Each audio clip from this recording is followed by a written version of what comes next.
Iran যুক্তরাষ্ট্রের সংঘাতে প্রথম থেকেই সুবিধাজনক স্থানে যুক্তরাষ্ট্র বড় সামরিক শক্তির পাশাপাশি ওয়াশিংটনে রয়েছে বিভিন্ন দেশের সমর্থনও।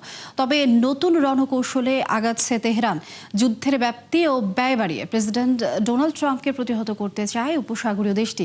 তবে প্রশ্ন থেকে যায়, এই কৌশলে কতটা সফল হবে ইরান? নুসরাত মৌমির প্রতিবেদন।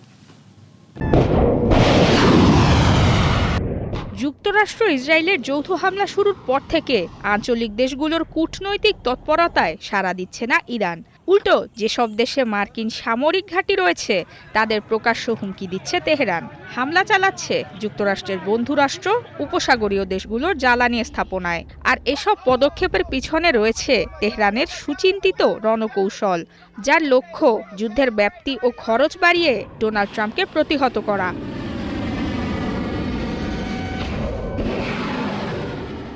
বিশ্লেষকদের মতে নিজেদের সীমানা থেকে বৃহত্তর অঞ্চলে যুদ্ধ প্রসারিত করতে কাজ করছে ইরান, যার মধ্যে রয়েছে যুক্তরাষ্ট্রের ব্যয়বহুল যুদ্ধ সরঞ্জাম ধ্বংস করা, প্রতিবেশী দেশগুলোর জ্বালানি অবকাঠামোতে হামলা, হরমুজ প্রণালীতে জাহাজ চলাচল বন্ধ ও বিমান চলাচল কমিয়ে দেয়া, যাতে স্থবির হয়ে পড়ে পারস্য উপসাগরের অর্থনীতি। ফলে বিশ্বব্যাপী বাড়বে জ্বালানির দাম ও মূল্যস্ফীতি। এরই মধ্যে মধ্যপ্রাচ্যের 4টি প্রধান মার্কিন ঘাঁটি সহ বেশ কিছু ইউরোপীয় সামরিক ঘাঁটিতে হামলা করেছে ইরান। ভূপাতিত করা হয়েছে 3টি মার্কিন বিমান। এছাড়া সস্তা ইরানি ড্রোনের বিপরীতে ফুরিয়ে যাচ্ছে যুক্তরাষ্ট্রের ব্যয়বহুল ইন্টারসেপ্টর। এদিকে বৈশ্বিক জ্বালানির 20% পরিবহনের রুট হরমুজ প্রণালী বন্ধে আটকে আছে 200-রও বেশি জাহাজ। এতে অপরিশোধিত তেলের দাম বেড়েছে প্রায় 28%। বিভিন্ন শেয়ার বাজারেও নেমেছে ধস। বাতিল হয়েছে অসংখ্য ফ্লাইট। হুমকির মুখে বিশ্ব অর্থনীতি। Think tank center for American প্রোগ্রেসের প্রতিবেদন বলছে, অপারেশন এপিক ফিউরিতে 2রা মার্চ পর্যন্ত $5 বিলিয়নেরও বেশি অর্থ খরচ করেছে যুক্তরাষ্ট্র। ট্রাম্প এমন এক সময়ে যুদ্ধে মার্কিনীদের করের টাকা পোড়াচ্ছেন যখন মার্কিন করদাতাদের জন্য গৃহস্থালী, জ্বালানি এবং স্বাস্থ্যসেবার খরচ ক্রমশ বাড়ছে।